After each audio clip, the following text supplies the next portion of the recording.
এরপরে আসছে এই বইগুলো, যেগুলো সিঙ্গেল সিঙ্গেল কিনেছি। তার মধ্যে এইটা হচ্ছে বন্ধ ঘরের আওয়াজ, সমরেশ বসুর লেখা। আহ, বইটা আলাদা করে বাঁধানো হয়েছে একবার, এই যে বন্ধ ঘরের আওয়াজ, আনন্দ পাবলিশার্সের বই।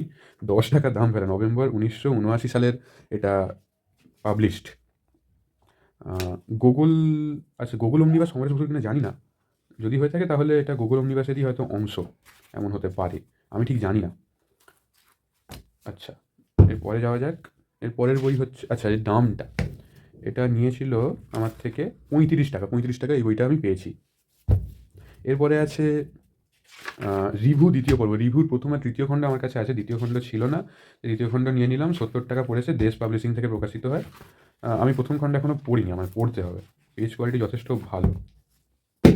অন্তর্লীনা, নারায়ণ সান্যাল। বইটা কী নিয়ে আমি জানি না, নারায়ণ সান্যাল আমার খুবই ফেভারিট লেখক। সুভাষচন্দ্রকে নিয়ে তার অনেক লেখা, বা তার বিশ্বাসঘাতক, এই ধরনের বইগুলো আমার খুব ভালো লেগেছিল। তাই আমি নারায়ণ সান্যালের সব বই কেনার চেষ্টা করছি। 105 টাকা দিয়ে কিনেছি।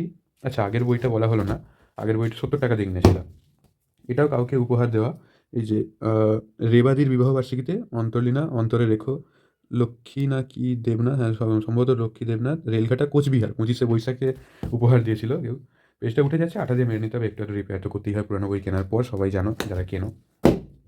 এরপরে এর ছবিটা দেখে আমার কেন কি জানি খুব হাসি পাচ্ছে। ওগো বিদেশিনী, নিমাই ভট্টাচার্যের লেখা। আহ, এরপরে আছে বসবাস, সঞ্জীব চট্টোপাধ্যায়ের লেখা। সঞ্জীব চট্টোপাধ্যায়ের লেখা এখনও আমি পড়া শুরু করতে পারিনি, আহ, কেন কি জানি। 70 টাকা দিয়ে কিনেছি।